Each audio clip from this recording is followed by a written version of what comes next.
Il y a un nouveau qu'on a réussi à retrouver chez Calédonia, où il s'est fait interroger sur... on va parler de son parcours. Quoi. Voilà. Ça va pas être long, donc, puisqu'il n'est pas de dormir.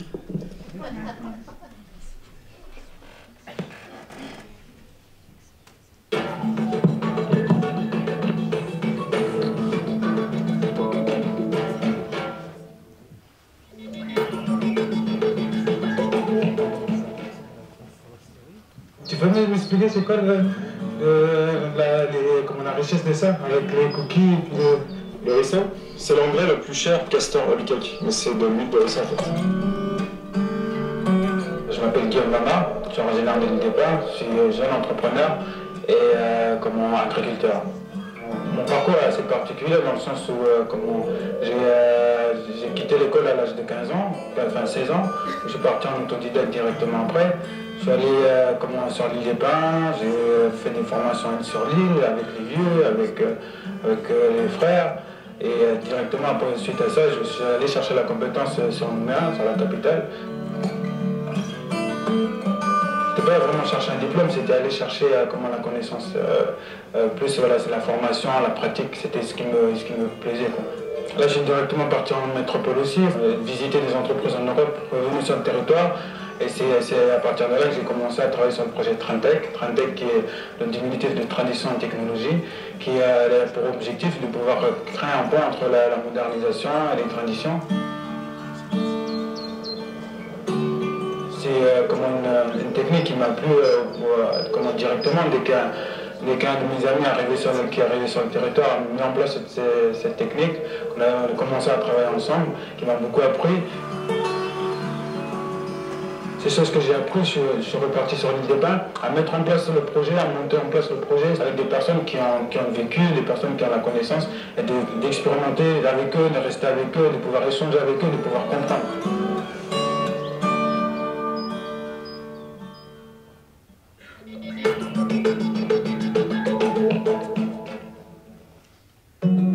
D'abord, on va mettre les salades devant parce qu'elles vont disparaître très vite et puis elles ont besoin de très peu de lumière. On optimise beaucoup la place, un chou, un arbre et 4 salades. La betterave, elle peut très bien se contenter de 30% de lumière, donc on va pouvoir la mettre derrière. Quand le reste sera poussé, elle sera à l'ombre. Guillaume, je te laisse installer sur la boule les salades devant. Allez, c'est parti. J'ai commencé ce projet en 2017 avec Guillaume Bamin de l'île des Pins, qui lui aussi était dans une recherche et une démarche de monter un projet comme celui-là. Et on s'est retrouvés autour de ces valeurs communes. Depuis, on a fait notre bout de chemin côte à côte. Finalement, lui, il émettait un engagement autour de ces valeurs-là, et moi, j'avais commencé une action concrète. Et c'est ça qui a fait qu'on a vraiment pu développer des projets humains et intéressants dans ce pays. Le fait de voir le travail de Michael, c'est très encourageant pour moi. C'est-à-dire que on voit les lignes support, les lignes de maraîchage, on voit la mise en place du système d'agroforesterie. Ce qu'il y a, c'est que moi je viens de la tribu, je viens observer quelque chose que lui en fait il a amené par rapport à son parcours de scientifique. Et c'est deux choses là qui viennent se croiser, deux énergies qui viennent se croiser et qui viennent donner un truc fort, quoi, parce que tout ce qui était des vertus des plantes, des bienfaits, des arbres, des liens au cycle, c'est des observations que nos vieux avaient déjà. Ces compléments scientifiques me portent aussi d'autres aspects au niveau historique et ancestral qui viennent me nourrir, quoi. C'est quelque chose de fort.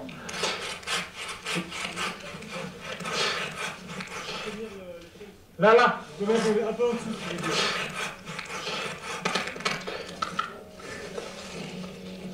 Mais comme toute chose qui est bonne, en général, ça demande un effort avant d'en récolter les fruits.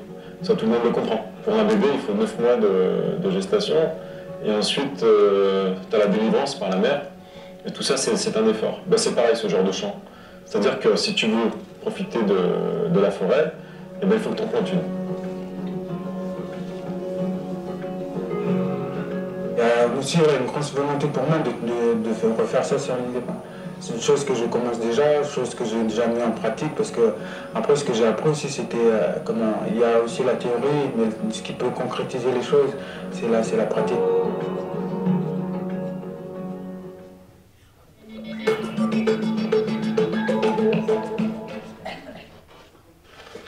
Alors ça, c'est une merveille. C'est Deliciosa Monstera. Ça fait comme les graines de cacao. C'est un Monstera Deliciosa. Alors ça te fait un fruit comme ça. Sa particularité, il ne faut pas faire tomber les écailles toi-même. Donc là, tu peux croquer ici, là, tu vois. Tiens.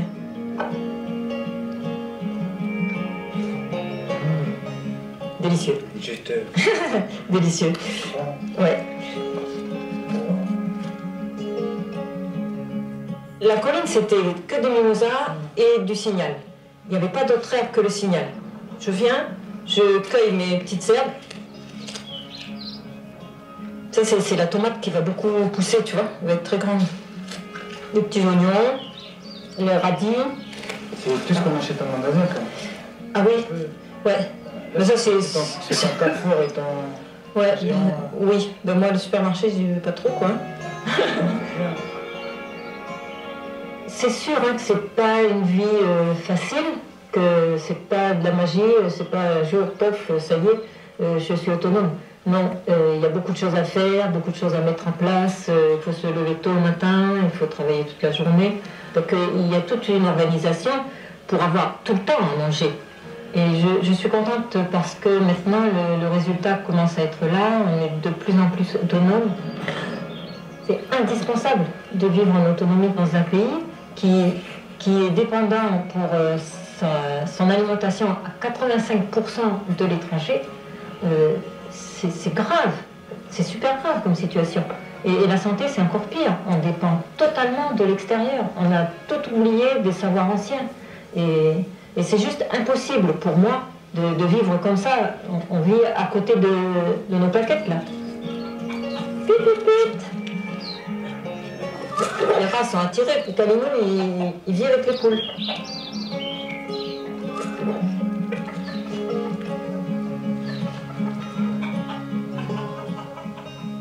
On peut voir aussi que là, il n'y a pas d'odeur, parce qu'il y a tout plein d'éléments qui sont ensemble, les arbres, les plantes, avec les animaux, et ils viennent nourrir les poules, ils viennent nourrir le sol, et les plantes aussi, enfin les orteils sont complémentaires, quoi. Et c'est ça que je veux faire sur l'île de pain.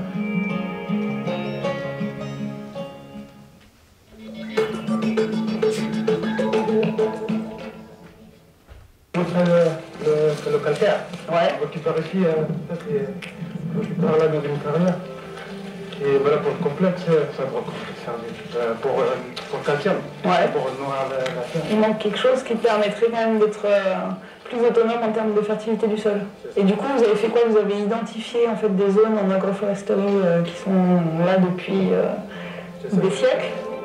Guillaume a été sélectionné parce que justement il avait un projet en agroforesterie et que ça répond avec d'autres agriculteurs qui sont aussi en agroforesterie à la problématique d'avoir justement des projets sur des sols différents. Et donc du coup sur l'agroforesterie on a un projet donc à l'île des Pins avec vraiment un sol quand même rouge. L'objectif en fait c'est qu'il y a un réel échange régional entre les îles, entre les savoirs, pour que les agriculteurs en fait puissent pouvoir bénéficier, j'ai envie de dire, de toute l'expertise, toute la plus-value que va pouvoir apporter le projet chez les uns et chez les autres. Je prends le plus vieux, puis je laisse le plus jeune. Tu vois, c'est un peu, voilà, tout le système en fait, il part sur cette logique-là. Tu vois, il y a les jeunes qui arrivent, il y a les vieux qui laissent leur place. Et du coup, tu n'es pas tout seul à travailler ici, il faut des consommateurs, des producteurs, tu sais, dans notre système-là. On a créé une société civile agricole avec 2-3 cousins qui sont là, Ok. sur l'île des Pins.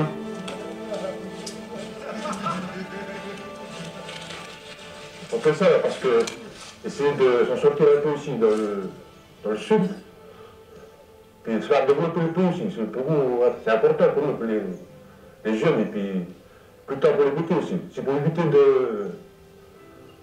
d'aller à Nouméa, déjà, et puis sombrer dans les... Enfin, on va dire dans la drôle, quoi, après. il porte en lui une dynamique de mobilisation des jeunes, en terre tribale, coutumière, qui pour nous vraiment un public très important qu'on a du mal à aller chercher, ou en tout cas avec lesquels on a perdu un peu de, voilà, on a perdu un peu de proximité ces dernières années.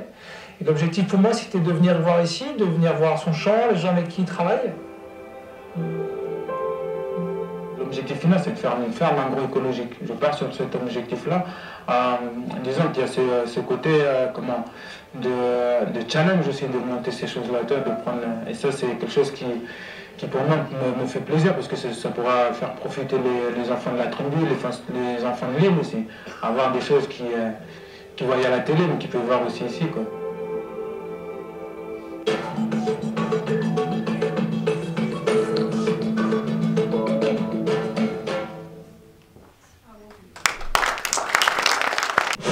Donc, on va passer à 10 minutes d'échange sur ce qu'on vient de voir. Et juste pour rajouter, c'est ce que fait Guillaume et ce qu'il fait depuis quelques années, parce que cet extrait, ça date de 2017, je crois, je ne sais plus. Donc, il a quand même évolué, voilà, il a quand même créé ses sites un peu jusqu'à Tours, jusqu'à Yengen, Thio, voilà, des petites associations agroforesterie. Et pour revenir à l'actualité, la semaine dernière encore et la semaine d'avant, nous avons des jeunes agriculteurs avec qui il a travaillé sur un projet qui sont venus faire 2 semaines en métropole, c'est-à-dire en Hongrie, à Peć, et la semaine dernière en Espagne, à Séville. C'est des gens qui font partie du projet de Tradec, de Guillaume. Donc ils sont rentrés hier en Calédonie avec des outils et quelques expériences pour apporter encore, compléter ce qu'il y a déjà là-haut. Voilà. Maintenant, je peux laisser la parole à M. Bové, s'il veut bien. Qu'est-ce que tu veux que je te raconte? S'il peut compléter sur la confrérie paysanne et puis l'agro et l'écologie. Merci à toi. Bonjour à tout le monde. Moi, la première chose qui me frappe et qui est intéressante, c'est que ça ne fait pas si longtemps que ça que ce nouveau type de projet se met en place. Pendant longtemps, on a renvoyé les Kanaks uniquement à la culture traditionnelle, et vraiment la seule agriculture valorisée, c'était évidemment l'agriculture d'élevage, hein, de tous ces caldoches de l'Ouest qui voulaient ressembler à des grandes fermes européennes ou australiennes, plutôt, parce que c'est quand même plutôt le modèle là-bas. Et c'est vrai que moi je me rappelle les premières fois où on a déjà discuté sur l'agriculture et sur la gestion et sur le foncier avec les Kanaks, on n'en était pas encore au projet. Il y avait cette idée de construire des alternatives au modèle dominant, mais c'était très compliqué. Et même on avait été à discuter sur comment inverser le processus pour reprendre le pouvoir aux Caldoches en agriculture. Je leur avais dit un truc qui était simple, qui me paraissait simple, mais qu'on n'a jamais mis en place, qui ne s'est jamais mis en place, c'était de prendre le pouvoir dans la chambre d'agriculture. Parce que tous les paysans, tous les Kanaks qui sont à la tribu, sont tous paysans. Les mamans, les papas, tout le monde est paysan. Et donc chacun devrait avoir le droit à sa carte de paysan. Vu le nombre que ça fait par rapport aux quelques caldoches, c'est terminé. La chambre d'agriculture et les Kanaks. Et ça, je pense que ça fait partie des choses qui n'ont jamais été investies, parce que la question de l'agriculture n'a jamais été investie dans le débat politique. En dehors des grands débats généraux, comme celui de la répartition des terres, de la récupération des terres, le cadastre coutumier, toutes ces choses-là, qui ont été débattues depuis longtemps, et puis avec qui on a essayé d'avancer sur comment construire ça. Mais ces aspects de production, en repartant sur ce type de projet-là, je dirais que c'est assez nouveau. Alors sur quoi ça peut déboucher? Le problème, c'est qu'il faut qu'il y ait aussi un cadre, hein, et là ça revient à la question politique, parce que si on importe 85%, et notamment et principalement aussi de France, on se retrouve dans la même discussion qu'on a aux Antilles, qu'on a à la Guadeloupe, qu'on a à la Martinique, et donc voilà. et en Guyane. Et donc on a toujours aussi l'octroi de mer et on a aussi tout ça. Et toute l'économie de comptoir qui a été faite en Kanaki, enfin en Nouvelle-Calédonie pour le coup, c'est ça la réalité. Donc reconstruire une relation économique à partir du terrain, il faut à la fois être capable de faire ce travail-là et puis en même temps faire le travail économique et politique pour faire en sorte que cette logique d'import cesse. Parce que l'agriculture ne se développera pas sur d'autres principes de nourrir les gens si on reste dans le même modèle économique par rapport aux importations. Et ça, moi, je l'ai très bien vu et à la Guadeloupe et à la Martinique. Chaque fois, tu peux faire tous les projets économiques que tu veux, te lancer sur des projets alternatifs.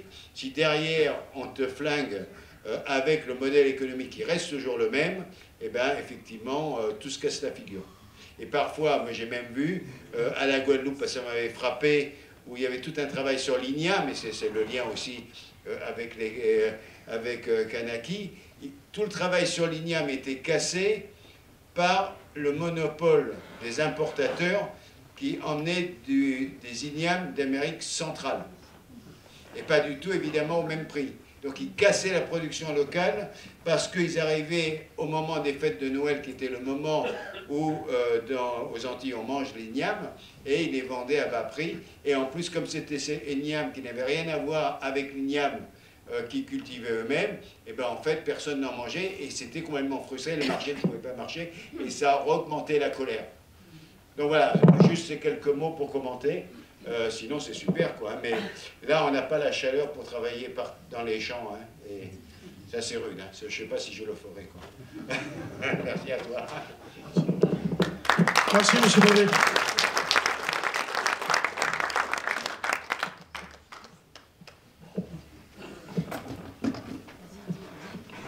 Alors, suite à l'intervention de M. Bové, on va poursuivre sur un texte que Guillaume m'a fait parvenir. Voilà, c'est son parcours, histoire qu'on accentue là-dessus, parce que, comme je dis souvent à Mathis et Claire, nous on est dehors, c'est eux qui sont derrière les barreaux. Donc, cette soirée, c'est pour Guillaume, ici à Bourges, mais c'est aussi pour les autres prisonniers. C'est-à-dire, que ce soit les prisonniers politiques ou de droit commun qui sont venus dû à la révolte du 13 mai. À toi, Claire. Donc, c'est le mot de Guillaume qu'il a intitulé « Mon parcours ». J'ai quitté l'école à l'âge de 16 ans parce que j'ai pris connaissance de l'allégorie de la caverne de Platon, Platon philosophe. Une fois que j'ai compris l'allégorie, la métaphore de Platon, je décide de me former par moi-même. Je décide de devenir autodidacte et d'apprendre par moi-même, de me façonner, me sculpter moi-même. Je choisis 3 métiers dans lesquels me former: l'agriculture, la psychologie et la finance. Je décide d'apprendre en premier l'agriculture, la base. Je passe un CAP horticole à la chambre d'agriculture. Je fais 2 ans de formation et 1 an de CDI avec l'objectif de créer un projet agricole sur l'île des Pins. J'ai 19 ans lorsque je finis ma formation agricole. Je me forme alors à l'entrepreneuriat durant 1 an. Je pars en Hongrie, en SEV, Service volontaire européen, pendant 1 mois. À mon retour de Hongrie, je décide d'approfondir mes connaissances sur 6 disciplines cognitives: neurosciences, psychologie, philosophie, anthropologie, linguistique, intelligence artificielle. J'étudie pendant 1 an, en plus de la création du projet TradTech, dont il a parlé, tradition et technologie. Comment créer un pont entre la tradition et la modernité. Je décide aussi de me former en tant que thérapeute et coach. Je fais 1 an de formation autour de la psychologie positive. J'utilise des outils pour régler des conflits coutumiers et autres conflits. Je me forme ensuite à l'agroforesterie, à la biologie et à la microbiologie. Je signe avec l'Union européenne un contrat expérimental de 3 ans pour la régénération du sol et le stockage du carbone. Le but est de monter un modèle économique de l'agroforesterie syntrophique. Ah, syntropique. Ce terme qualifie une relation symbiotique obligatoire entre deux espèces où l'une se nourrit des produits de l'autre. Bon, ben, j'enlève le H. Dans cette association, le développement d'un des deux partenaires est amélioré et dépend des nutriments, des facteurs de croissance ou du substrat fourni par l'autre partenaire. Je deviens consultant en agroforesterie syntropique, formateur et président de Agir NC, qui forme et accompagne à l'agroforesterie. C'est une association pour les agriculteurs et entreprises, gratuit. Je deviens également consultant thérapeute et je crée l'association IVA Coaching. IVA, en langue Kwenui, c'est comme ça qu'on dit? Pardon? Oui, Kwenui, veut dire la foudre. C'est un programme de 4 mois avec un accompagnement personnalisé sur le développement personnel et l'entrepreneuriat pour les jeunes de 16 à 39 ans, et cela est gratuit. La société TradTech avance. Le but, c'est d'accompagner les associations et particuliers à l'engagement dans le développement durable avec les jeunes du Mont d'Or, une commune proche de Nouméa. On signe avec l'Union européenne pour un projet pilote, la case Kanak, avec une ingénierie traditionnelle et culturelle. L'objectif, c'est l'autonomie énergétique et une habitation écologique. Le projet date de mai 2024, donc il est très récent. Et il y a des voyages prévus avec 2 pays partenaires en octobre 2024, à Budapest et à Madrid, pour présenter la case. Juste pour couper un peu clair, ce que je disais juste avant, ceux qui sont ici là, depuis 3 semaines, qui sont repartis hier de Paris au pays, c'est ce fameux projet. C'est le projet d'un système économique, voilà, la case Kanak. Qui a eu lieu qui a quand même eu lieu, hein, parce qu'il fallait attendre que les budgets se débloquent suite à son enfermement. Puis voilà, c'était un peu compliqué pour débloquer les fonds. Alors je continue. Je crée avec 30 associations Kanak du pays, de toutes les aires coutumières. Il y en a combien? Des aires coutumières? 8. Une ONG. Je crée une ONG. Je lance des expérimentations agricoles et je crée des outils de développement personnel pour des entreprises. Ce sont des outils sur l'état d'esprit kanak et du Pacifique. Je deviens élu de la Chambre d'agriculture pour représenter l'agriculture traditionnelle et familiale.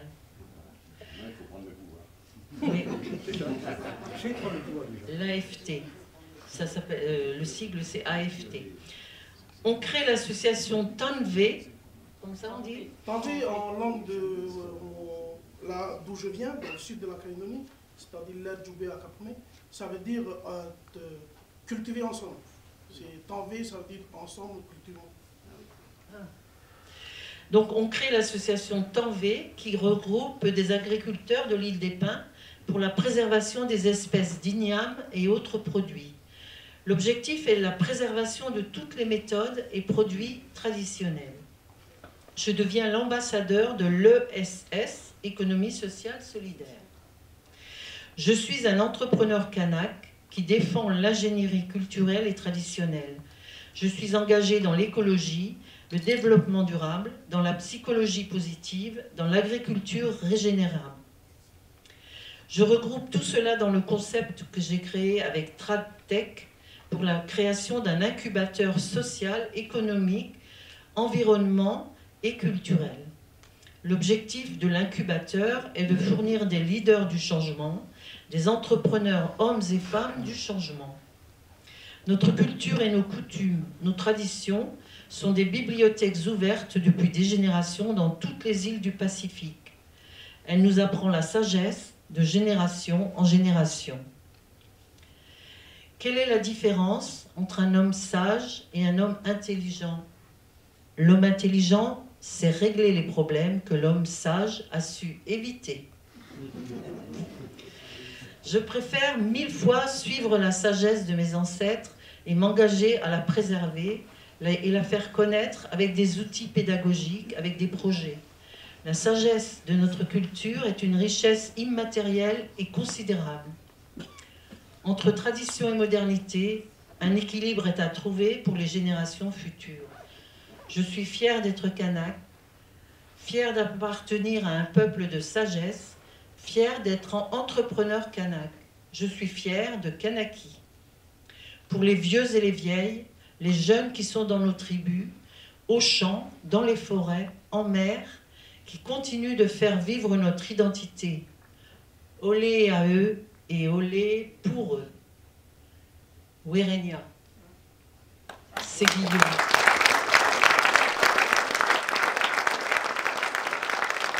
Bravo à Guillaume.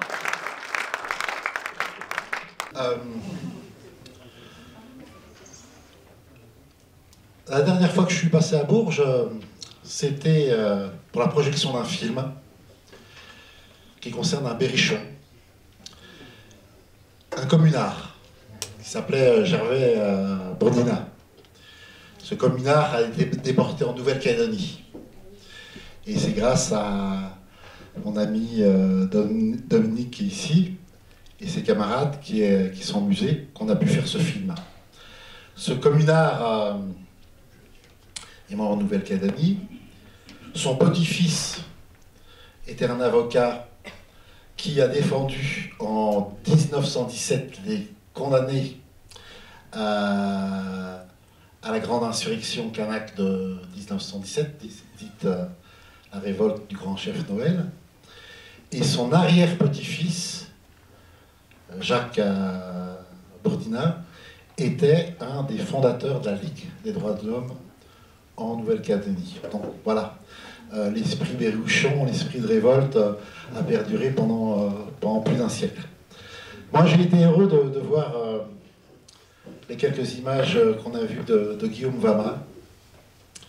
Guillaume Vama pour lesquelles j'ai demandé une autorisation de visite, parce qu'on connaît la famille, depuis le mois de septembre dernier, et toujours pas d'autorisation de visite. L'arbitraire de la justice coloniale. J'étais content de voir son image parce que ce gars que vous avez vu tout à l'heure, il y a une page de comment on dit ça, pas de condamnation, mais de chef d'accusation, grand comme un bras. Voilà, ce grand terroriste que vous avez vu, ce grand méchant que vous avez vu, il est à quelques kilomètres d'ici, à la prison de Bourges. Voilà. Pour moi, c'est important d'être ici parce que on va parler des prisonniers, on va parler de l'injustice, mais c'est important d'être ici parce que la solidarité est essentielle dans ces moments. Ce qui se passe à 20 000 kilomètres de chez nous se fait en notre nom. Les injustices se font en notre nom. Le non-droit et l'arbitraire se font en notre nom. Et depuis que notre association, l'association Information et Soutien au peuple kanak, existe, depuis 1982, nous n'avons eu de cesse d'essayer de relayer l'information en France. Pas seulement auprès des anticolonialistes, mais par rapport aux citoyens français. Parce que, l'air de rien, chaque petit acte compte. À chaque fois qu'on fait une réunion, un meeting, un rassemblement, une projection, des gens, par eux-mêmes, écrivent à leurs députés, écrivent à leurs élus, pour questionner, pour protester, pour avoir des nouvelles de ce qui se passe en notre nom en Nouvelle-Calédonie. La solidarité, c'est quelque chose d'essentiel. S'il n'y a pas cette solidarité, ben, on peut oublier ces dizaines et ces dizaines de prisonniers qui sont en France. On peut oublier qu'on peut impunément trahir la loi de la République à 20 000 km et qu'il est important pour nous, dans ce pays, de pouvoir dire que ce n'est pas les 20 000 km qui comptent, c'est notre lien d'humanité, de solidarité avec le peuple kanak. Notre association collecte des fonds aussi pour la défense, pour les familles, pour les prisonniers qui sont en prison. La solidarité, c'est aussi des gestes concrets. C'est pas seulement interpeller les députés, c'est aussi versé pour qu'on puisse aider concrètement la défense, les prisonniers et les familles. Moi, je terminerai en disant que je suis content de voir dans votre initiative de ce soir que tout le spectre des progressistes du Berry a répondu présent. 15 partis, syndicats, associations qui s'unissent pour organiser ça. J'espère qu'on réussira dans d'autres endroits à le faire de façon aussi unitaire et aussi massive. Merci beaucoup.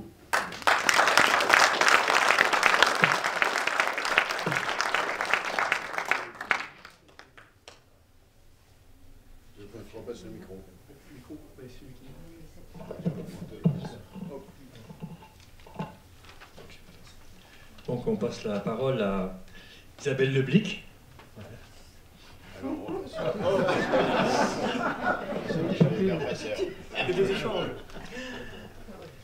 J'étais contente de revoir ce film de Mehdi. J'avais vu la première version et là avec les ajouts qu'il a fait donc après le référendum de 2018 et de réentendre tous les témoignages à la lumière de ce qui s'est passé depuis le 13 mai, c'est aussi particulièrement intéressant parce que on se rend compte finalement de comment la bêtise du gouvernement français a mené aux événements du 13 mai. C'est vraiment très parlant. On voit bien que tout le monde appelle à une solution, quoi, une solution pacifique, à avancer, que tout le monde est sur le rail lancé par l'accord de Nouméa pour la décolonisation et l'indépendance. Et puis la partialité de notre État. D'abord, il faut juste rappeler quand même que le troisième référendum aurait dû avoir lieu en 2022. Mais il a été avancé d'un an parce qu'en 2022, sous prétexte que Macron peut-être ne serait plus là puisqu'il y avait les élections présidentielles entre les deux, en 2022, si on faisait un calcul mathématique tout simple avec l'évolution du corps électoral par les nouveaux inscrits qui arrivaient à 18 ans en 2022, eh ben le oui il serait passé. Le oui il serait passé. Et donc Macron, il a, en avançant le référendum d'un an, il a donné il a joué le jeu de Madame Paquès, qui, rappelons-le quand même, a été nommée par Macron ministre ensuite du gouvernement à la citoyenneté. On croit rêver quand on voit ce qu'elle dit sur la citoyenneté là dans le film, hein, franchement, on croit rêver. Et donc, de revoir tout ça aujourd'hui, c'est vraiment impressionnant, quoi. Même le ministre de l'époque, le Premier ministre de l'époque, Édouard Philippe, avait dit le référendum aura lieu après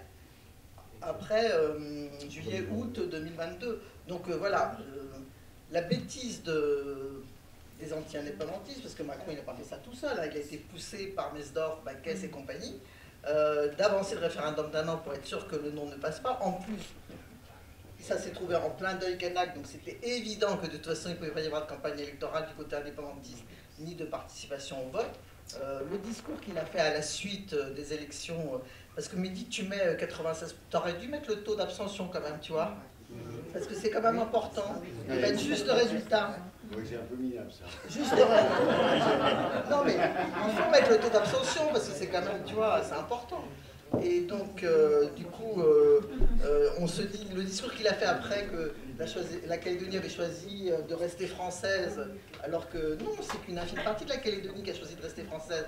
Moi, ce jour-là, j'avais honte d'être française, moi, personnellement, d'entendre un tel discours de notre président.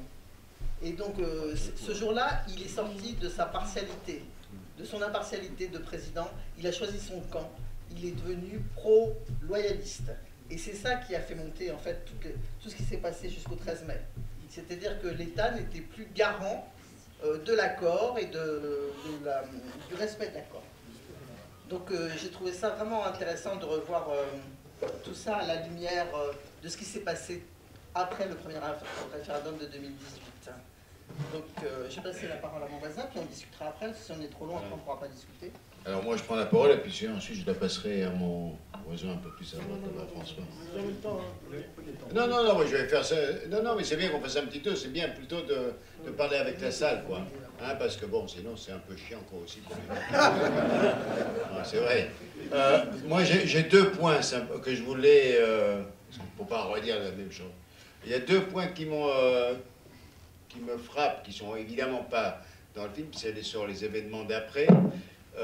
Premier point, on sent quand même chez les élus, chez tous ceux qui ont mené le combat et qui sont les vieux, et on est tous de cette génération-là, à ce moment-là, on n'entend pas la crainte que ça va péter. On ne l'entend pas. Et en même temps, il y a une clairvoyance sur le terrain, avec les politiques aussi, mais aussi les syndicats, enfin avec l'USTKE en tout cas, de se dire il faut qu'on ait une coordination de l'action sur le terrain. C'est-à-dire qu'il y a quelque chose qui est en train de se passer, qui est vraiment un nouvel événement, parce que ça ne s'est pas passé comme ça en 84. C'est complètement une nouvelle construction sur le combat, avec les phases 1, 2, 3, etc. Donc avec un programme constructif de la révolte, de la mobilisation qui va à la souveraineté. Et ça, c'est quelque chose, je dirais, très important dans une lucidité politique, à mon avis, qui est assez exemplaire. Mais chacun, à mon avis, à ce moment-là, et j'imagine que j'aurais été dans la même situation sur place, j'aurais peut-être pas imaginé la force de la mobilisation des jeunes. Parce que ça, c'est quelque chose de très important. Alors je pense que certains l'ont vu, certains étaient clairvoyants, et le fait qu'il y ait une coordination de l'action, c'est quand même quelque chose qui peut-être aussi a permis d'éviter le pire pour ceux qui étaient dans la mobilisation. Il faut quand même rappeler qu'il y a eu 13 Kanaks qui sont morts dans ces événements, quoi. C'est quand même énorme, quoi. C'est 13 Kanaks qui ont été tués par des milices ou par des gendarmes. Donc voilà, ça c'est une réalité. Donc ça c'est le premier point, mais je pense qu'on va revenir tous là-dessus, parce que je pense que ça, il y a une leçon à apprendre, et c'est dans ce cadre-là aussi que le soutien doit se faire. C'est pas un soutien simplement, et le premier soutien c'est soutenir les prisonniers, soutenir les familles pour qu'ils sortent, mais notre soutien c'est pour le combat, pour l'indépendance du peuple kanak. Il ne faut quand même pas l'oublier. C'est ça qu'il faut. Et s'ils sont en prison, c'est parce qu'ils luttaient pour l'indépendance du peuple kanak. Donc ça, c'est le premier élément. Deuxième élément qui m'inquiète au niveau français, celui-là. Mais bon, je ne suis pas une inquiétude près avec Macron. Mais sur cette question de l'indépendance. Et c'est vrai que quand on entend... c'est quoi son prénom, Machereau non, pas Éloi, sa sœur, Caroline. Elle parle des Nations Unies. Et elle a raison de parler des Nations Unies, de la commission pour le droit des peuples, qui sont des peuples qui sont non autonomes, des territoires non autonomes, puisque c'est ça le territoire. Ce n'est pas des pays, c'est des territoires non autonomes. Quand on voit, et que donc c'est une vraie bataille qui se mène, ça, François peut en parler de manière très claire là-dessus, ce qui se passe à cette commission aux Nations Unies, quand on voit la façon dont la France se moque du droit international, se moque de cette question, de cette commission, en venant de dire le Maroc est souverain sur le Sahara occidental. C'est quand même énorme. C'est-à-dire, c'est se foutre du droit international, mais de manière absolument incroyable. C'est-à-dire que tu peux te dire, ok, moi je suis pour que la Kanaki reste, pourquoi pas, si le Sahara occidental restait, c'est mieux pour le phosphate pour nous, tu vois, pour l'agriculture, parce que c'est quand même ça derrière, il y a du phosphate, il faut le savoir. Ok, ça c'est un truc égoïste, politique, on l'entend. Mais là de dire non, c'est comme ça veut dire que cette commission ne sert plus à rien. Il faut la balayer, quoi. Hein? Alors on sait que la France meurt, mais ça François va en parler. Je lui demande de faire un petit truc là-dessus, parce que c'est important que les gens sachent comment les empires, ou les anciens empires, parce que nous on fait partie des anciens empires, sauf sur le domaine maritime, puisqu'on est quand même le deuxième empire maritime de la planète. Hein? Grâce aux colonies. Grâce aux colonies. On a la plus grande surface maritime, la deuxième plus grande surface maritime après les États-Unis. C'est quand même balèze. Donc là, on compte quand même un peu en France. Quand même. On n'est quand même pas des riens, quoi. Hein. Donc le droit international, la France s'en fout. Elle s'en fout pour les Kanaks, elle s'en fout pour les Sahraouis, comme elle s'en est foutue avant pour les Comores. Parce que, et la Palestine. Mais non, mais là, je parle de la France dans ses propres colonies. Mais effectivement, mais sur la question de la décolonisation, là, il y a effectivement un souci. Donc j'espère que les... Voilà, et c'est pour ça que les soutiens sont, à mon avis, importants. C'est qu'on soutienne le combat kanak, parce qu'on sait qu'il y aura des pièges. Il y a un rapport de force, mais il y a aussi à faire attention à ce qui est en train de se passer, et comment la France... c'est difficile de lui faire confiance, quoi. Et juste, je rajoutais quelque chose par rapport à ce que tu dis, José, c'est que la mobilisation des jeunes, on l'a vu au premier référendum de 2018.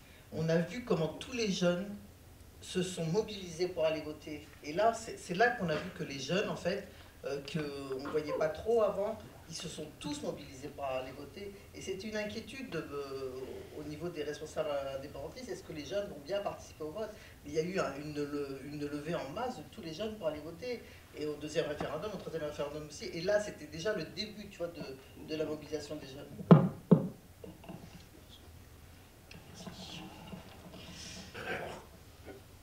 Oui, je suis encore sous le choc de ce film. Bravo Mehdi, c'est tellement important de témoigner avec et les images et les interviews des uns et des autres. Alors je vais vous parler juste un petit peu de la situation des déportés en France. Donc je vous rappelle que au tout début, ce sont 7 personnes qui ont été... donc les 7... on peut dire... acteurs. Ça, c'est... Le colonialisme français. C'est le colonialisme, hein, ça c'est... Alors... C'est pas la technologie de Mosque.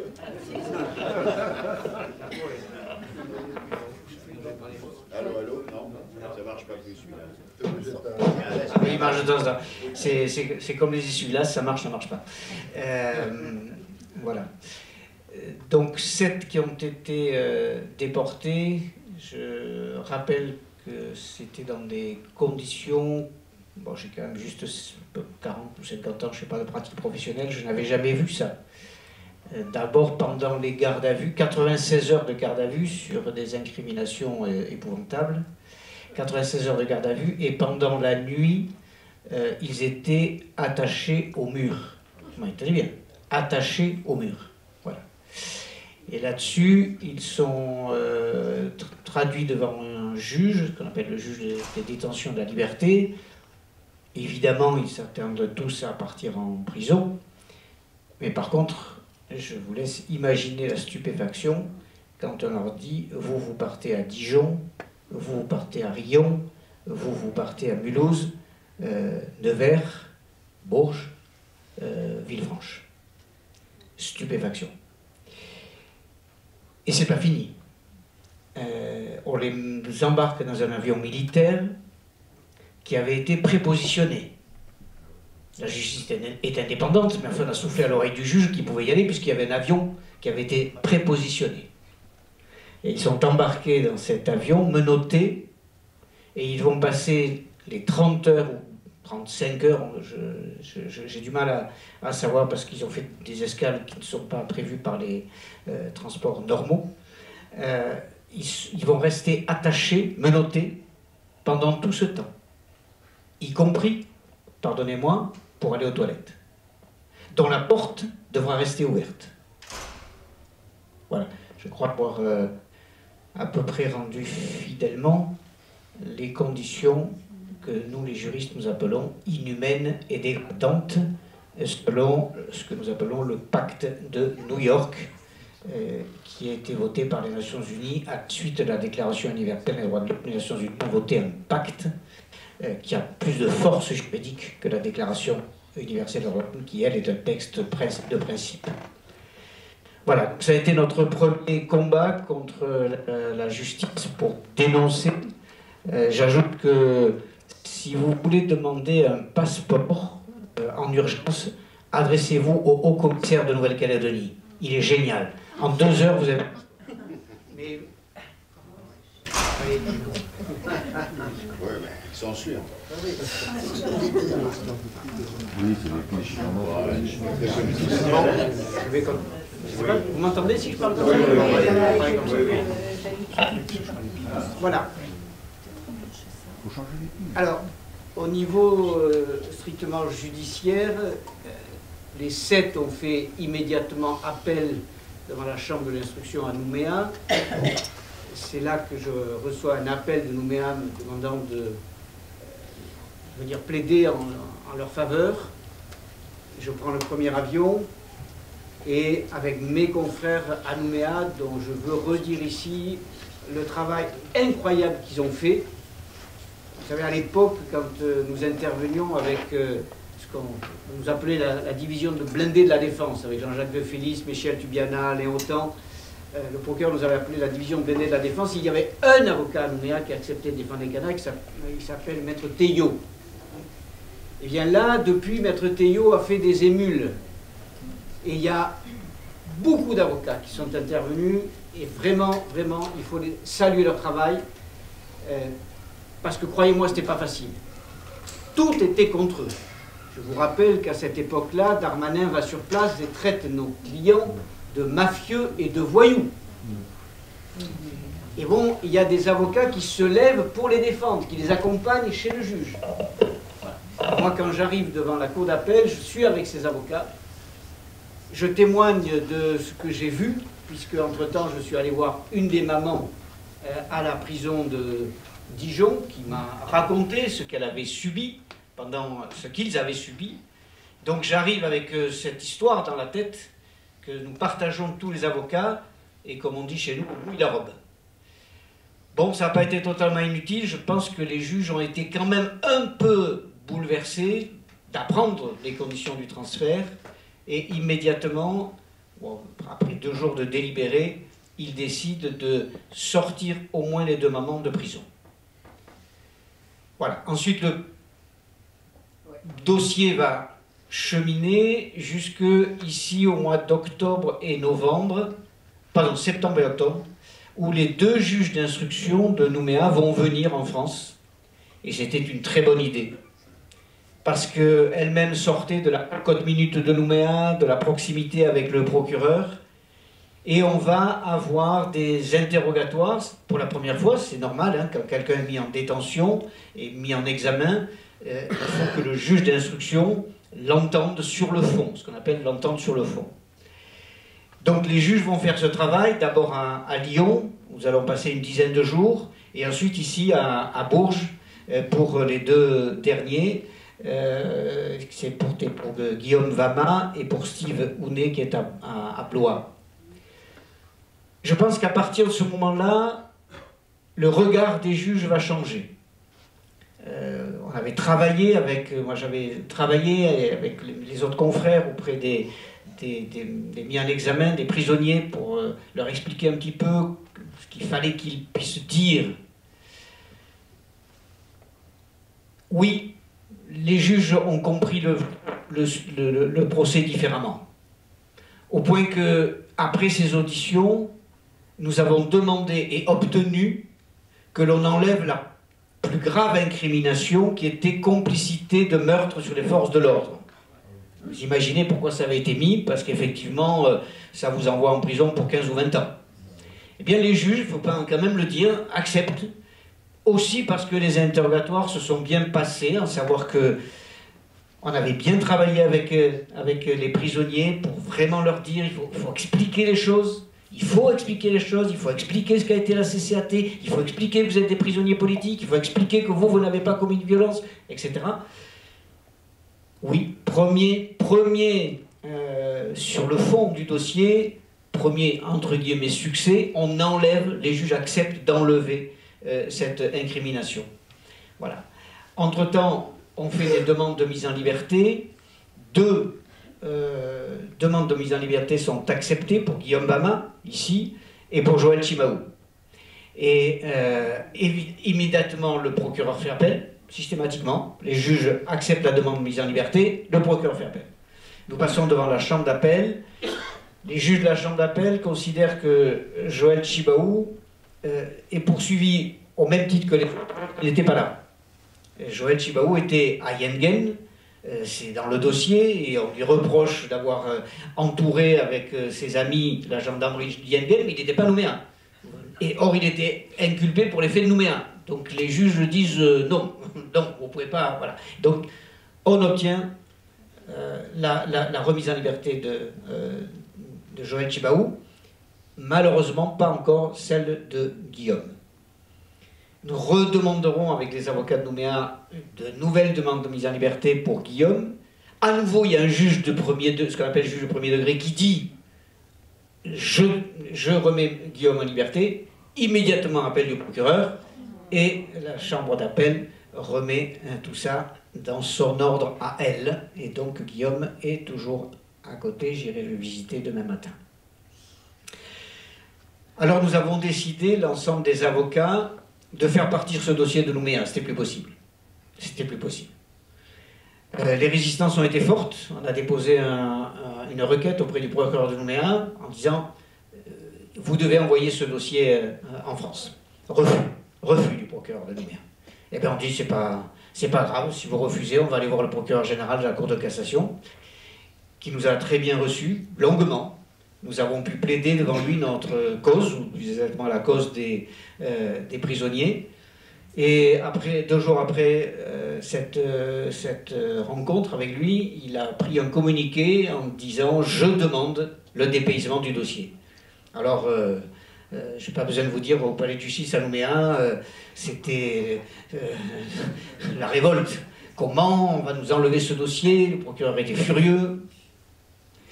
Il fallait encore attendre la décision de la Cour de cassation, où on se présentait, ce qui n'est pas toujours courant, avec les avocats qui demandaient dépaysement et le procureur général de la Cour de cassation qui demandait dépaysement. On partait quand même avec des atouts, mais on allait savoir. Finalement, fin janvier, la Cour de cassation nous a donné raison à dépayser le dossier. Et on peut dire que là aussi, le dossier, aujourd'hui, prend une autre tournure.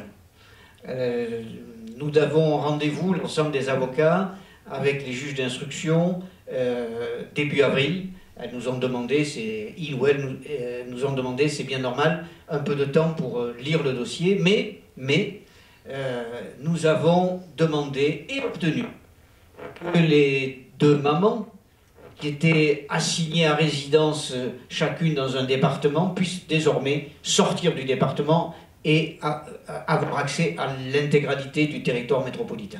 Donc première étape importante obtenue des juges. Deuxième chose importante obtenue des juges, elles accordent des droits de visite. Par exemple, Emmanuel Tjibaou a demandé un droit de visite depuis octobre.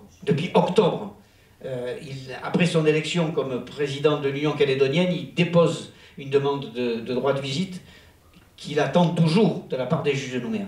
Là, les juges de Paris, la demande est faite, je ne sais pas, un lundi, le mercredi, elle est accordée. Donc, vous voyez, on a heureusement franchi ce pas qui était indispensable, sortir de la cocotte minute de Nouméa. Je ne peux pas vous dire que tout est gagné, loin de là.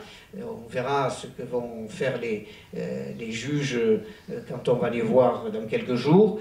Je ne vous apprendrai pas un secret en vous disant que très rapidement, nous, on va faire de nouvelles demandes de mise en liberté. C'est évident. Voilà, qu'au moins... Voilà. Après, il y a le fond du dossier. Vous le savez, c'est un dossier politique. Je pense que personne n'ignore que les personnes que nous défendons sont des prisonniers politiques. La France a dans ses geôles des prisonniers politiques. Elle peut essayer de le nier, c'est une réalité. Voilà. Donc voilà un peu ce que je peux vous dire à ce stade. Je suis évidemment, vous l'imaginez, tenu par le secret de l'instruction, donc je ne peux pas vous dire ce qu'il y a dans le dossier même, évidemment. Mais je peux vous dire que nous sommes une équipe d'avocats qui se coordonne très très bien, de manière très positive, et que sur l'évolution du dossier sur le plan juridique, nous restons, allez, je vais oser le mot, optimiste. On va voir si je suis démenti. Après, il y a, vous le savez, les discussions en cours, en Nouvelle-Calédonie et à Paris. Alors une précision. Évidemment, on a tous en tête l'idée que quand il y a des prisonniers politiques, le politique peut faire des choses. Il y a la séparation des pouvoirs en France. Le politique ne peut pas intervenir auprès de la justice, mais le politique peut prendre des décisions politiques. Il va y avoir un accord qui va être validé par le Parlement. Qu'est-ce qu'on a fait à l'époque d'Ouvéa? À l'époque d'Ouvéa, j'étais auprès de Jean-Marie Tjibaou, et il m'a dit, François, tu te débrouilles, en liberté tous les gens d'Ouvéa. Et un certain nombre de militants qui étaient encore au camp Est. La seule voie qui nous a été évidemment proposée par le gouvernement, c'était une amnistie. Le problème, c'est que ça amnistie en même temps les militaires. À cette époque, la priorité, c'était le retour des prisonniers d'Ouvéa à Ouvéa, et donc la solution a été l'amnistie. Ce souvenir, pour les gens d'Ouvéa, ce souvenir que l'on a amnistié les militaires, dont celui qui avait tiré sur Dianou, qui était sur une civière, évidemment c'est dur. Donc on essaye de trouver une autre formule, elle n'est pas simple du tout, je ne vais pas vous faire un cours de droit maintenant, on essaye de trouver une autre formule. On travaille actuellement là-dessus. Voilà, je ne vous en dis pas plus, mais c'est un de nos travaux. Pour un dossier, une fois encore, et j'insiste, politique. Tous les prisonniers sont des prisonniers indépendantistes politiques. Et petit dernier mot, on parle souvent, bon moi j'ai travaillé, vous ne savez peut-être pas, mais ça fait 20 ans ou 25 ans que je travaille pour les Nations Unies, d'abord dans les tribunaux pénaux internationaux, Rwanda, Cambodge, tribunal Liban. Je connais un petit peu la maison. On parle toujours de cette déclaration de l'Assemblée Générale des Nations Unies de 1966 qui a dit qu'il fallait abolir la colonisation. Ou 60, pardon, 60. Et on oublie une autre déclaration qui a été votée par l'Assemblée Générale des Nations Unies de 1970, toujours contre la colonisation, et qui dit que les peuples colonisés ont le droit de se décoloniser par tous les moyens nécessaires. Ça, notre pays l'a oublié. Notre pays a gommé totalement cette décision de l'Assemblée Générale des Nations Unies. Voilà. Alors il faut arrêter d'accuser ceux qui sont aujourd'hui dans les prisons françaises de voyous et de mafieux. Ce sont des personnes qui se sont levées contre la décision, vous le savez, de M. Macron de vouloir dégeler le corps électoral. Tout le monde avait parfaitement compris ce que ça signifiait. On va truquer, c'est pas autre chose. On dégèle le corps électoral, on permet à des personnes qui sont arrivées depuis peu longtemps, et ils ont fait les calculs. Voilà. Donc c'était très très simple. Ça a été imposé par la force. Le peuple kanak s'est soulevé. Après, les responsabilités sont différentes pour les uns et pour les autres. Au niveau de la CCAT, des dirigeants de la CCAT, ils sont pratiquement tous au même niveau, c'est-à-dire qu'aucun n'a pris une arme, aucun n'a jeté une allumette pour incendier quoi que ce soit. Le peuple s'est soulevé. J'ai l'habitude de dire que dans notre pays, quand il y a des manifestations, très souvent, on le sait, à la fin des manifestations, ça dégénère.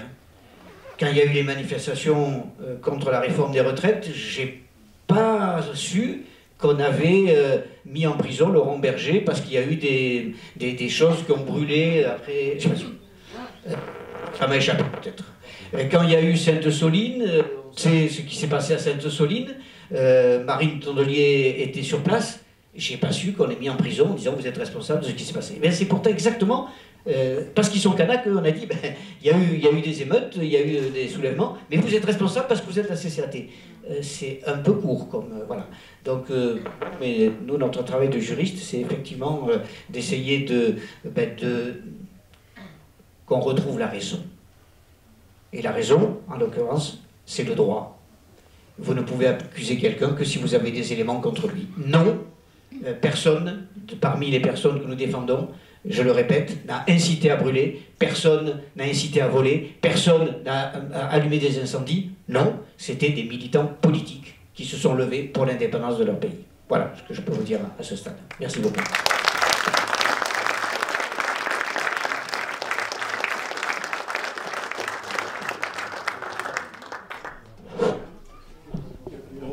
On va passer au débat alors avec la salle. Et puis on va essayer de faire marcher le deuxième micro parce que c'est toujours pareil. Moi je vais prendre des questions. Et puis nos invités. Voilà.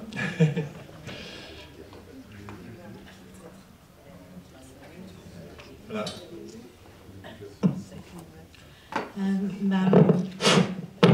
Je voudrais savoir s'il n'y a pas des lois qui protègent les prisonniers. Moi, je suis indignée par ce que vous venez de raconter. On n'était pas du tout. Moi, j'étais pas du tout au courant de cette torture qui ont été subies par ces prisonniers. Et justement, comme Isabelle Leblic, là, j'ai honte vraiment d'un pays qui, soi-disant, est le berceau des droits de l'homme, qu'il y ait ces conditions-là.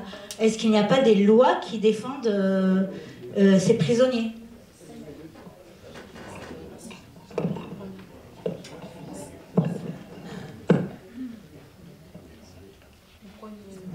Alors, la France est fière d'être membre des Nations Unies et donc nous avons déjà utilisé un certain nombre de procédures au niveau des Nations Unies. Vous savez peut-être que tous les pays qui ont ratifié ce qu'on appelle le pacte de New York, ce texte dont je vous ai parlé tout à l'heure, le pacte de New York, donc c'est la Déclaration universelle des droits de l'homme, mais avec une force contraignante. Et au-delà du pacte de New York, il y a eu aussi un protocole additionnel. Tous les pays, dont notre pays, qui ont signé le protocole additionnel du pacte de New York, donc c'est la reprise de la Déclaration universelle des droits de l'homme, mais avec une force obligatoire, tous les pays, dont la France, sont examinés, j'ai mis le terme, régulièrement par les Nations Unies, par le Comité des droits de l'homme qui siège à Genève. Bingo, cette année, c'était le tour de la France. Vous imaginez qu'on n'a pas voulu passer à côté.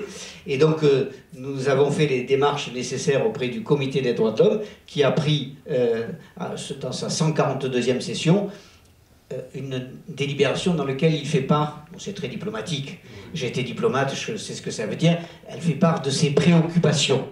Mais dites-vous bien que quand les Nations Unies disent à un État qu'ils sont préoccupés par ce que cet État a fait sur les prisonniers, croyez-moi, ça fait pas rien. Et ce que nous avons fait à la suite de ça, c'est que nous venons de saisir la Commission nationale consultative des droits de l'homme, qui est présidée par un avocat, en lui disant « Vous avez maintenant ces préoccupations qui ont été exprimées par le Comité des droits de l'homme, qu'allez-vous faire au niveau national ?» Voilà. Et puis, ne le répétez pas trop, mais c'est vrai que dans les prochaines semaines, nous allons saisir également ce qu'on appelle les rapporteurs spéciaux contre la torture et les traitements inhumains et dégradants. Voilà. Voilà. La France... notre pays a toujours une situation très paradoxale avec les Nations Unies. Ils sont très fiers d'être membres du Conseil de sécurité, membres permanents, mais c'est tout. Voilà, quand il s'agit d'appliquer les textes qui sont votés par l'Assemblée générale, là, il n'y a plus personne. Voilà. Et bien, notre boulot, c'est de les rappeler. Moi, précédemment, j'ai mené 2 procédures devant le Comité des droits de l'homme des Nations Unies à 2 reprises. J'ai obtenu des décisions du Comité des droits de l'homme qui disaient que la France n'avait pas respecté les droits de tel et tel citoyen. C'était notamment pour les objecteurs de conscience. Et c'était aussi pour une affaire qui venait de Polynésie dite française, quand on voulait construire, quand une grande chaîne hôtelière a voulu construire un hôtel sur des terres ancestrales, eh bien, la France s'est fait taper sur les doigts par le Comité des droits de l'homme. Voilà. Donc ce sont des procédures qui existent, il faut les mettre en œuvre, c'est ce que nous faisons. Voilà.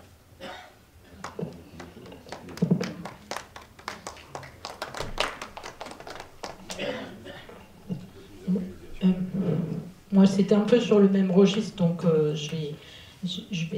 voilà, j'ai plusieurs idées. D'abord, je veux dire ma satisfaction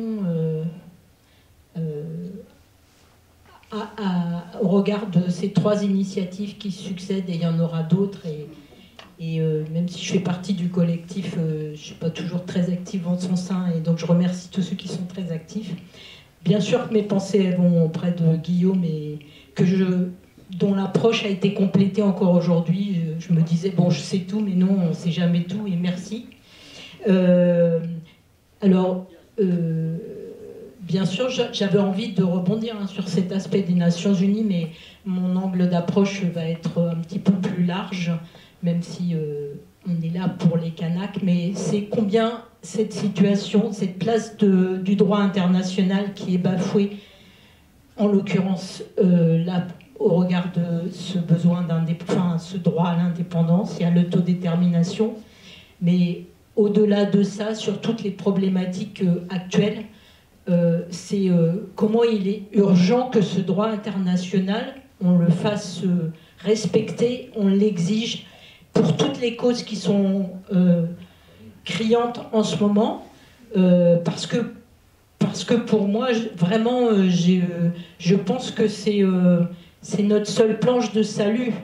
Et la Calédonie, c'est peut-être à 20 000 kilomètres, mais la sécurité, tous les peuples y ont droit, et nous aussi on y a droit, ici, là-bas. Et si le droit international il est bafoué comme ça, eh bien c'est notre maison commune qui est mise en danger, quoi.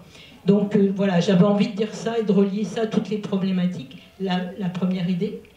Et la deuxième idée, c'est j'ai envie aussi d'infléchir sur l'aspect de la dangerosité. Vous avez dit il a été dit à un moment donné que les pouvoirs, il y a séparation des pouvoirs en France. Je trouve que ça aussi c'est un peu miné. Et du coup, je veux faire un pont sur les 2 jours à venir.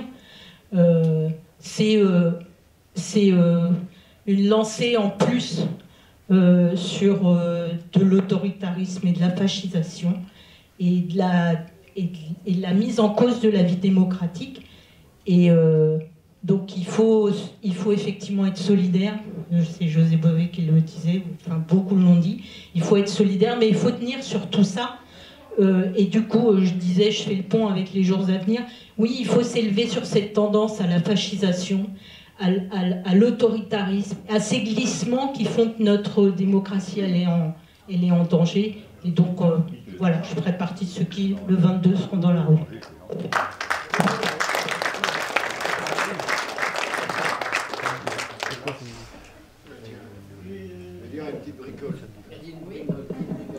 C'est juste une petite bricole pour le droit. Alors moi, je ne suis pas juriste, hein, je ne suis pas avocat non plus, mais j'adore le droit. C'est un truc que je trouve assez marrant et avec lequel on peut vraiment faire des choses assez fortes. Et c'est que si on ne s'en sert pas, qui s'use et qu'on n'en a plus et que les systèmes autoritaires arrivent. Donc il faut en permanence être sur ce terrain-là aussi pour mener les combats. C'est pour en revenir, parce que François n'a pas répondu sur la... Et il va répondre hein, quand même un moment, sur la commission de décolonisation. Dans ce cadre-là, je vous ai parlé du Sahara occidental. Le Sahara occidental est dans cette situation, et notre ami Macron se fout du tiers comme du quart, il donne raison. Bon, les Espagnols qui sont partis comme des voleurs, c'était eux le peuple colonisateur, le pays colonisateur, sont partis comme des voleurs, ils n'ont pas assumé non plus leur travail devant les Nations Unies. Mais quand j'étais député au Parlement européen, j'ai été confronté à un accord de libre-échange entre l'Europe et le Maroc sur l'agriculture et sur la pêche. Et donc, je me suis dit, alors j'ai traité le sujet au fond. Sur l'agriculture, je ne vous fais pas tous les détails sur l'écologie, les entreprises, etc. Bon, une catastrophe totale. Et je regarde la carte, j'avais jamais regardé la carte du Maroc, et je vois que très curieusement, la carte est agrandie du Maroc, et que le Sahara occidental fait partie de l'accord de libre-échange entre l'Union européenne et le Maroc. Et que tous les pays européens, c'est-à-dire le Conseil, les 27, plus, enfin les 28 à l'époque, puisque les Anglais étaient encore là, tous les chefs d'État disent oui, la Commission dit oui, le Conseil dit oui, et moi je dois organiser le vote puisque je suis le rapporteur de ce texte, et j'ai dit comment est-ce qu'on peut faire un accord comme ça avec un territoire non autonome. Et puis je ressors un texte que j'ai retrouvé, qu'on m'envoie gentiment, qui était à l'époque le ministre des Affaires étrangères américain, du commerce extérieur, M. Zelik, qui était à l'époque le négociateur à l'OMC, ce qui est assez rigolo, et qui avait dit on ne peut pas faire d'accord avec le Maroc parce qu'il y a le Sahara occidental et que c'est interdit par la loi internationale des Nations Unies. Alors je présente ça au Parlement européen et tout le monde me traite d'imbécile en me disant vous ne connaissez rien aux droits, pati, pata. Et ce qui doit arriver arrive, c'est que je perds ce vote et j'aurais dit de toute façon, je peux avoir perdu l'autre, mais de toute façon j'ai quand même raison. Ce en quoi nos amis sahraouis, eux avaient très bien compris quand je leur ai expliqué la situation, dans les semaines qui ont suivi, sont allés devant la Cour européenne de justice de l'Union européenne à Luxembourg, et là, ils ont gagné. Ils ont été reconnus comme peuple représentatif, ce qui quand même est une vraie claque pour les 27 ou 28 chefs d'État, parce que les Sahraouis étaient reconnus alors qu'ils ne sont pas reconnus autrement. Et deux, la Cour européenne a dit, écoutez, on est désolé, mais il y a des textes de droit internationaux, il faut qu'ils soient respectés. Évidemment, l'Europe a fait appel. 3 ans après, elle a été à nouveau condamnée en disant, vous n'avez rien changé, la carte est toujours aussi bête, donc tant que vous n'avez pas fait la géographie circulée, il n'y a pas d'accord. Et il y a 6 mois, rebelote, pour la 3e fois, l'accord a été cassé. Et donc, c'est intéressant. Ça veut dire que ces batailles, parfois, on croit que c'est un point mineur, on se dit c'est pas le centre du dossier. Mais sauf que par ces côtés-là, on peut parfois gagner des choses, quoi. Donc voilà, c'est pour dire qu'il faut toujours utiliser tous les moyens qu'on a. Et que, voilà, parfois ça peut paraître pas central, mais ça peut être un moyen très, très fort, quoi. Voilà, juste une petite anecdote. On est quelques-uns à croire encore au droit international, et heureusement. Et il faut continuer à activer le droit international. Nous avons vécu pendant 9 années à La Haye. J'ai découvert de l'intérieur et la Cour internationale de justice, qui a été un peu dormante pendant quelques années. Et vous avez vu comment elle s'est réveillée dernièrement. J'ai travaillé pour la Cour pénale internationale. Vous avez vu comment la Cour pénale internationale s'est réveillée. Alors certes, il y a des attaques contre toutes ces juridictions internationales. Bien sûr, on le sait. Mais l'exemple que tu donnes sur le Sahara occidental est remarquable. Maintenant, ils sont bien emmerdés. Parce que ce sont les mêmes États qui votent tous ces traités. Et un jour, il y a une cour qui leur dit, oui, vous avez voté ça, mais maintenant vous allez exécuter ce que vous avez voté. Voilà. Donc ça aussi, en tant que citoyen, moi, ça fait des années que je crois au droit international, et beaucoup même de mes confrères me disent « Oh, toi tu es un idéaliste ». Non. Justement, par rapport à la situation mondiale que nous avons aujourd'hui, je vous assure, on a ces 2 cours aujourd'hui à La Haye qui fonctionnent, et qui fonctionnent à plein régime. Je pense à cette Cour internationale de justice qui paraissait dormir, mais il faut voir. Vous vous rendez compte qu'elle a changé totalement sa jurisprudence, et dans une affaire entre 2 États, que je ne citerai pas, elle a commencé à accorder des dommages-intérêts à un État qui était envahi. Vous voyez ce qui peut se passer pour l'Ukraine? Vous voyez ce qui peut se passer pour l'Ukraine? Qu'est-ce qui se passe demain si la Cour internationale de justice dit que l'Ukraine a le droit de récupérer tous les avoirs russes qui sont gelés pour indemniser tout ce qu'elle a vécu? C'est des choses comme ça quand même qui se dessinent. Voilà. Le droit ne fait pas tout, mais le droit peut faire un certain nombre de choses à condition, c'est comme tu disais, à condition que l'on s'en serve. Voilà. Et donc nous on est là pour s'en servir.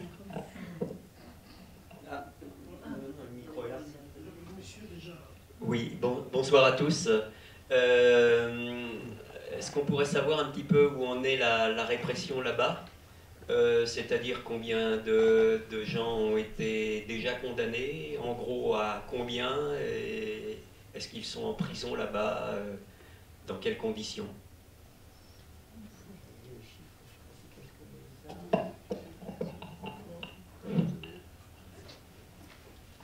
Je vais donner le micro à... Le procureur a fait une déclaration. Ah, tu l'as pris, d'accord. Ok. Le procureur a fait une déclaration dans laquelle il indique que le nombre de gardes à vue, c'est colossal. C'est plus de 2000 gardes à vue.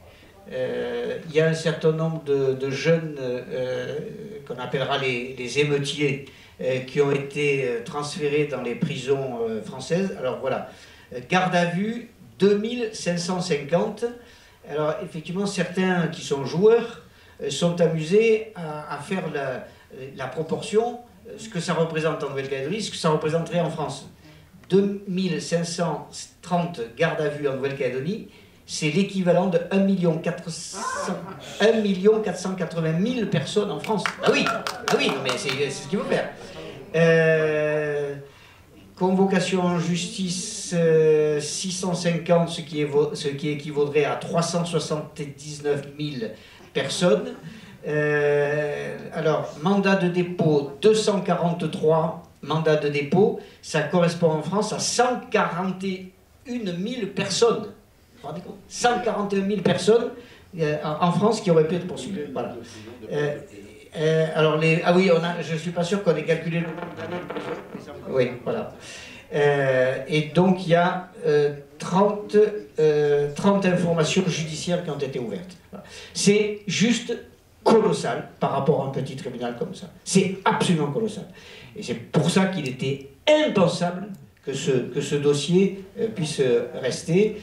Et en Nouvelle-Calédonie, vraiment, nous fondons beaucoup d'espoir sur ce que peut faire aujourd'hui la justice française. On va voir. Vous savez qu'il y a eu un sketch quand même au milieu de tout ça, c'est qu'on accuse les gens de la CCAT d'avoir été des violents, notamment parce que les manifestations auraient dégénéré. Les responsables de la CCAT avaient donné à tous les manifestants un petit ouvrage qui s'appelle le Guide du manifestant. Et vous savez par qui il a été écrit, le Guide du manifestant? Par le syndicat de la magistrature. Fermez le bas.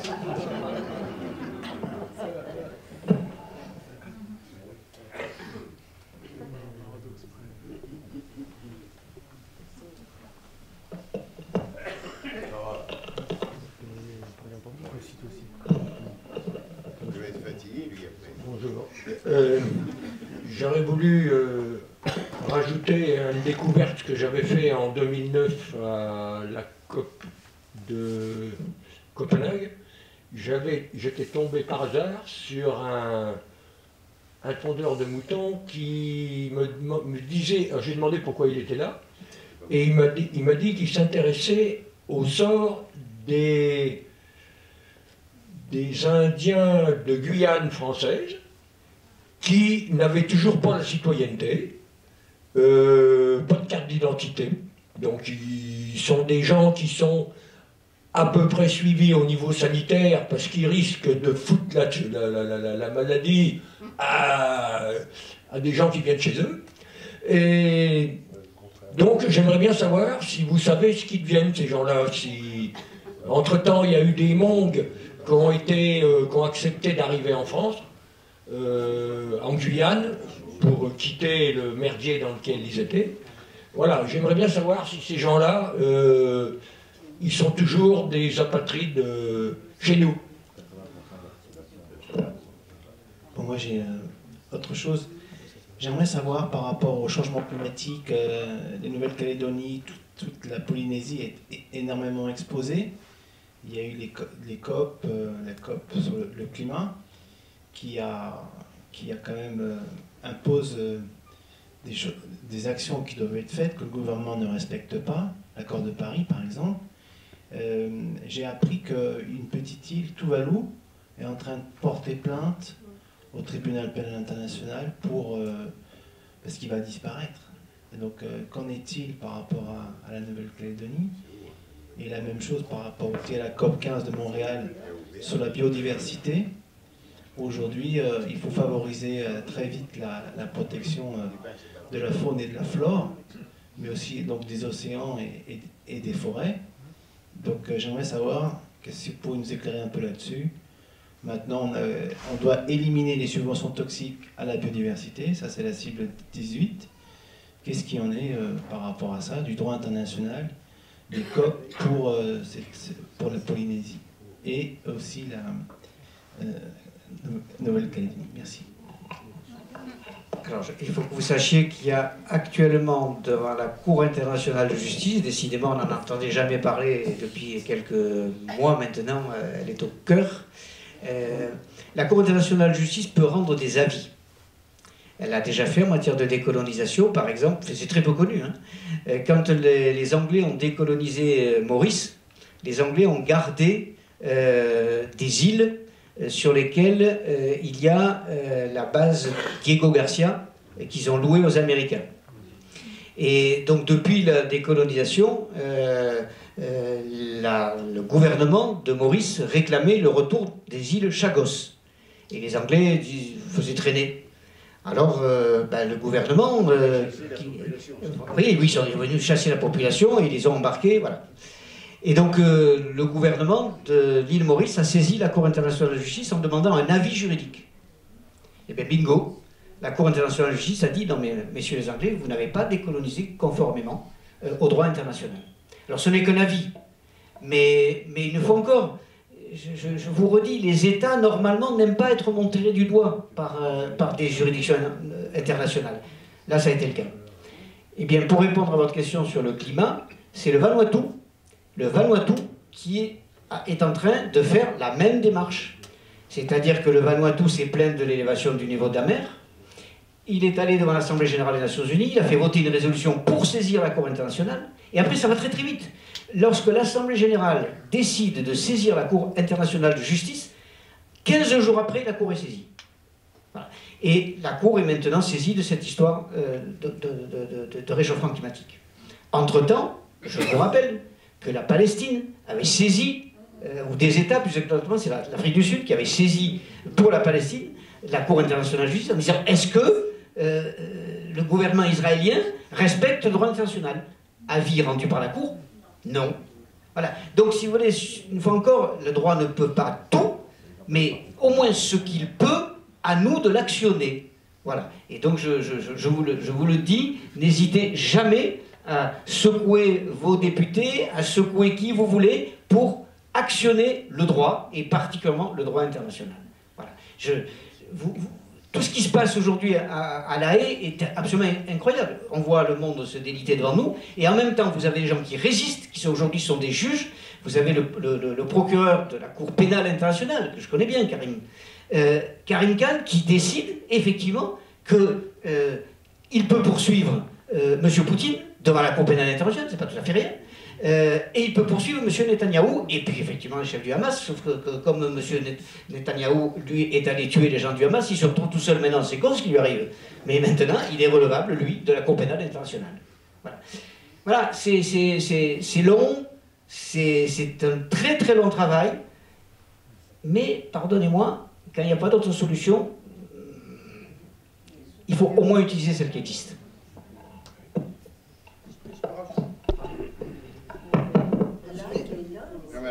Rajouter juste un mot sur les problèmes environnementaux en Calédonie.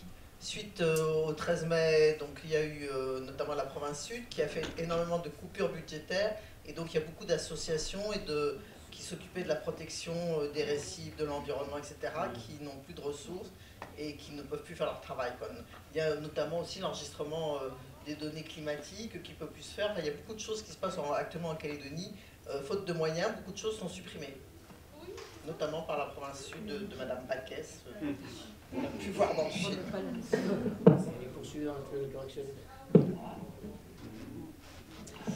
J'en profite à propos de Mme Paquès, j'ai entendu derrière moi, mais pourquoi elle est dans ce film? Dans un film, c'est important qu'il n'y ait pas seulement ses amis, quoi. Voilà. Et Mme Paquès, qui était fort policée ici, dans cette interview, j'ai pas voulu la piéger, parce que dans cette interview, en réalité, qui dure plus de 2 heures, elle fait des lapsus terribles. Voilà. Elle fait des lapsus, voilà. Moi je les ai enlevés parce que des lapsus racistes, voilà. Mais j'ai pas voulu la piéger en disant c'est un méchant. C'est cette Madame Backès qui, il y a quelques mois, prône l'apartheid en Nouvelle-Calédonie. Là, dit le vivre ensemble, le patati, le patata, etc. C'est elle qui prône l'apartheid, mais voilà, en disant on ne mélange pas l'huile et le feu, ils sont pas comme nous, et elle le dit publiquement. Voilà. Il y a quelque chose qui vous a peut-être échappé. Quand Macron arrive en Nouvelle-Calédonie en 2018, elle manifeste avec le Front National. Elle n'est pas encore macroniste. Elle va devenir macroniste et Macron va la récompenser par un poste de secrétaire d'État. On va rigoler à la citoyenneté. Mais quand Macron arrive, elle organise une manifestation avec le Front National. Voilà, pour dire... voilà. Donc, les films, ça sert à ça, à rappeler qui sont réellement les gens. C'est pour ça qu'il faut les mettre. Parce que ça questionne sur le double discours, comme pour Macron. Quand Macron, jeune et beau, il dit oui, vous allez vous débrouiller, c'est pas moi qui va vous donner une indication, alors que dans la même phrase, il donne l'indication de vote. Voilà, voilà. Et quelques années plus tard, 4 ans plus tard, il détruit cet espoir, ce processus, parce que il a été enfumé par Backès en disant ben, les Kanaks, ils sont dans les institutions, ils ne bougeront pas. C'est une méconnaissance, voilà. Non seulement c'est une méconnaissance, mais c'est vraiment une ignominie de casser un processus qui a fait que pendant plus de 30 ans, les gens, on peut cheminer ensemble. Ils s'engueulent, voilà. Ils ne sont pas d'accord, mais ils peuvent cheminer ensemble. Et c'est ce processus qu'il a cassé en imposant le dégel du corps électoral. Pour Madame Backès, je ne sais pas si vous êtes au courant que quand Christian Tin a été élu président du FLNKS, elle s'est fâchée, elle a tenu un certain nombre de propos désobligeants. Plusieurs m'ont dit il faut la poursuivre, je leur ai dit attendez, elle va faire une bêtise, boum, elle l'a fait. Comme on n'avait pas réagi tout de suite, elle a continué, elle a augmenté, et elle l'a traité de chef des terroristes. Bingo, ça me va, on a fait un procès, et donc Madame Backès est maintenant poursuivie devant le tribunal correctionnel de Paris par Christian Tin. Ça fait riche quand même, hein. Ça fait riche par le président du FNKS. Voilà. Donc l'affaire est venue une première fois au mois de janvier de cette année, et elle sera plaidée sur le fond en janvier de l'année prochaine. J'attends avec délectation ce joli moment.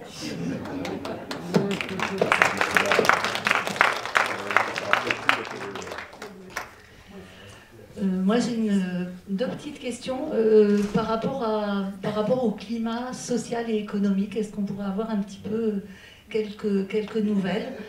Cet été, je crois qu'il y avait des entreprises qui avaient été détruites, de très nombreuses personnes mises au chômage.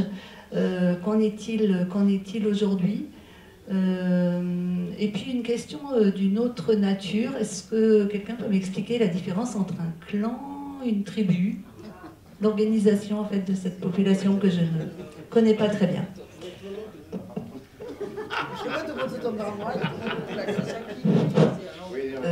Je dis juste avant ma question que moi je viens de Nevers, où il y a également un prisonnier kanak, comme vous le savez, mais peut-être ici tout le monde ne le sait pas. C'est celui en haut à gauche qui s'appelle Erwan Wetian. Et j'espère pour lui, pour sa famille, pour sa compagne et pour nous aussi, vous arrivez au moins à le faire sortir pour qu'il retrouve une liberté de mouvement. Nous, ça nous enrichisserait pour pouvoir parler, y compris avec lui, parce que pour l'instant, c'est juste, on cherche à faire le travail de solidarité, il est en tôle, et puis voilà quoi. Bon. Ma question, elle est très terre à terre. Pourquoi cet acharnement sur le CCAT? Moi, avant les événements de mai, j'ai même pas entendu parler de cette cellule. On connaît toutes les autres composantes qui portent la lutte du peuple kanak, mais CCAT, je ne connaissais pas. Et pourquoi cet acharnement contre eux? C'est une vraie question. Si quelqu'un a une réponse à ça. Oui. Non, mais cet acharnement, c'est le même que celui qu'on avait en 84 contre le FNKS de l'époque, c'est-à-dire que Jean-Marie Tjibaou était aussi le chef des terroristes à l'époque. C'est-à-dire c'est un éternel recommencement de l'histoire. Aujourd'hui, la CCAT donc s'est montée en septembre 2023, si je ne m'abuse. Hein? Et donc, c'est parce que c'est ce là, il y a la petite dame là qui va parler aussi. Non, mais tout va ensemble. J'en fais pas. Non, bonjour, c'est pour répondre à deux questions. Là. Moi, je suis de l'USTKE, l'Union syndicale travailleurs Canada qui est exploitée. Je suis représentante en France. Par rapport déjà la CCAT, hein, ça fait peur parce que c'est un mouvement très très populaire. Hein. Les manifestations de la CCAT avant le 13 mai, c'était 20 000, 40 000 personnes dans les rues de Nouméa, hein, avec toute la jeunesse des quartiers populaires. La CCAT, c'est un regroupement de mouvements de partis indépendantistes, de syndicats, d'associations, d'associations de citoyens. Du coup, ça fait vraiment peur à l'État, ce soulèvement populaire. Ça leur a fait vraiment peur d'avoir 40 000 personnes qui manifestaient de façon très très pacifique. Hein. Parce que moi, j'étais là-bas pendant les manifestations, je manifestais avec eux. J'ai pas vu un tag sur les murs. Hein. C'était encadré, les consignes étaient claires, pas de provocation. Il n'y avait même pas un tag sur les murs, c'était complètement pacifique. Hein. Et je crois que c'est ça aussi qui a fait peur à l'État. Voilà, c'était ce que je voulais dire pour la CCAT. Par rapport aux conséquences économiques et sociales, ben, c'est dramatique. Hein. Ben, l'insurrection, elle a surpris tout le monde. C'est 700 entreprises, les magasins qui ont été brûlés, les centres commerciaux entiers. Hein. Le centre commercial Carrefour à DMBA complètement brûlé. Les premiers magasins, enfin les premières entreprises qui ont brûlé, ce sont les concessionnaires voitures, hein. Porsche, Audi, Toyota, Renault, voilà, c'est ça qui a brûlé en premier pour montrer le symbole, voilà, symboliquement c'était d'abord ça. Et après ils ont fini aussi ce qu'il y avait autour d'eux parce qu'il y a eu l'état d'urgence, le couvre-feu, et puis 4000 forces de l'ordre, hein, qui ont été envoyées là-bas, un GIGN, RAID, une répression terrible, hein, qui a subi. On n'a pas parlé aussi donc au niveau des pertes d'emploi, parce que les entreprises qui ont brûlé, c'est 20 000 personnes qui ont perdu leur emploi dans le privé. Hein. Sur 68 000 personnels du privé, c'est près 1 sur 3 qui a perdu son emploi. Du coup, on assiste aujourd'hui à une très grande pauvreté, une précarité importante. Et voilà, donc du coup, la solidarité aussi, elle aide aussi aux salariés, aux familles qui ont tout perdu. Il y a maintenant des familles qui retournent aussi dans les tribus parce que là-bas, ils sont sûrs d'avoir à manger, comme ils ne peuvent plus payer leur loyer à Nouméa.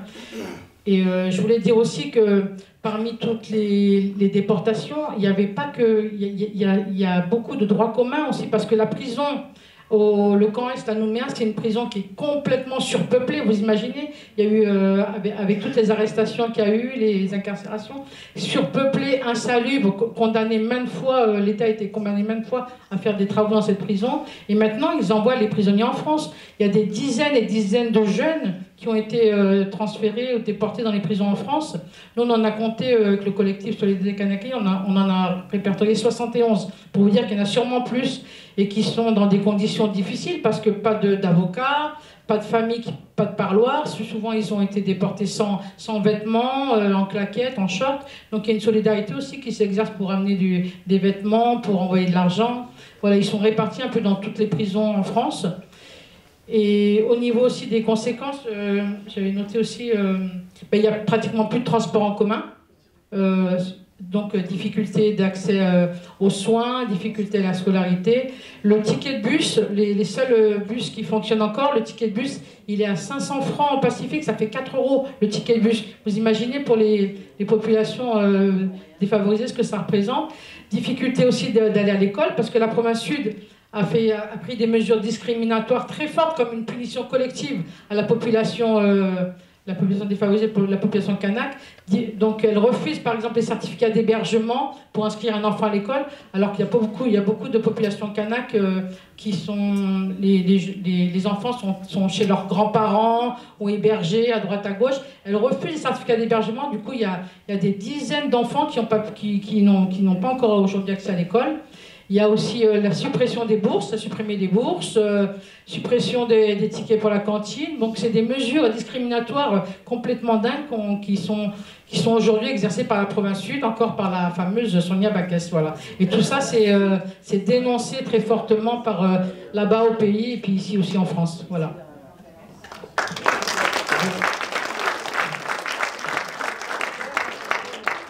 Donc maintenant, on s'approche parce que l'heure avance.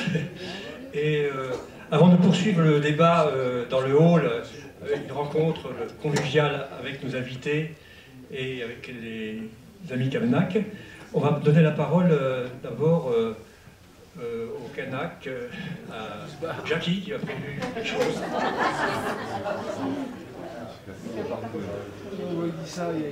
Il prépare quelque chose. On va faire un instant. Pour un instant, nous sommes en Kanaki, Nouvelle-Calédonie. Non, pas Nouvelle-Calédonie, non. C'est comme ça que ça s'appellera la... On n'en sait rien, mais bon. En tout cas, ce soir, on est en Kanaki. Voilà. En Kanaki, donc vous allez voir.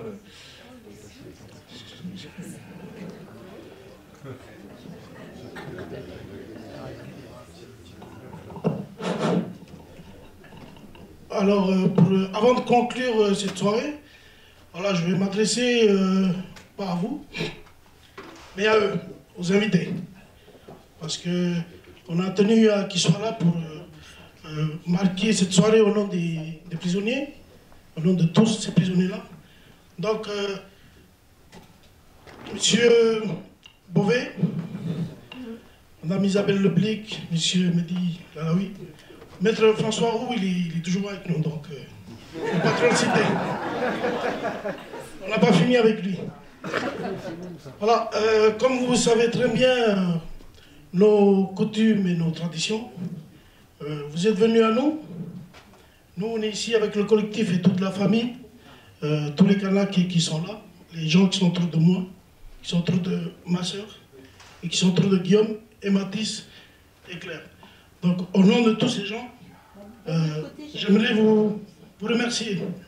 J'aimerais dire un merci au nom de toutes nos familles qui sont ici et toutes nos familles qui sont là-haut.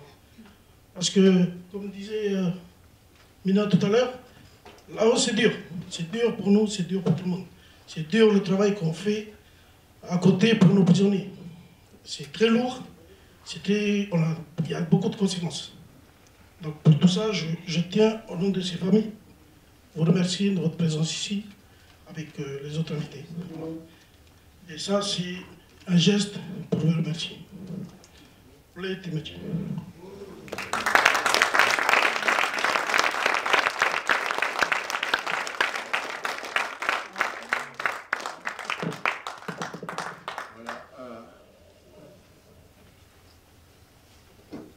Jamais j'aurais pensé qu'un jour, je porterais la coutume à Bourges. Mais on est là. Et on est là parce que l'État français a enfermé vos proches, a enfermé ceux qui luttent et qui sont répartis dans toute la France dans les prisons. Alors en faisant ce geste, en nous apportant ce geste, ben vous nous imposez. Comme si on était dans la case à faire quelque chose. On ne peut pas se refuser le geste et on ne peut pas ne pas répondre à votre interpellation. Alors oui, on est là, mais on n'est pas seul. Beaucoup de gens sont avec nous. Beaucoup de gens ont compris ce combat un peu partout. Et je crois que quelque chose est en train de se faire. Je crois que la coutume permet aussi de se donner un but commun, de se dire vers où on va. Alors évidemment, ici, on n'a pas la case, on n'a pas le pilier central, mais on est tous ensemble, le pilier central. Et donc, voilà, ce petit geste pour nous aussi, pour vous dire qu'on est avec vous, qu'on n'oublie pas ceux qui sont en prison et qu'on n'oublie surtout pas ceux aussi qui, au pays, luttent, souffrent de plus en plus. Et notre grand espoir, c'est qu'on puisse un jour, ensemble, hisser le drapeau de Kanaki sur l'ambassade de Kanaki en France. Et pour ça, il n'y a qu'un lieu où ça peut se faire. C'est là où il y a déjà la case Kanak. C'est sur le Larzac.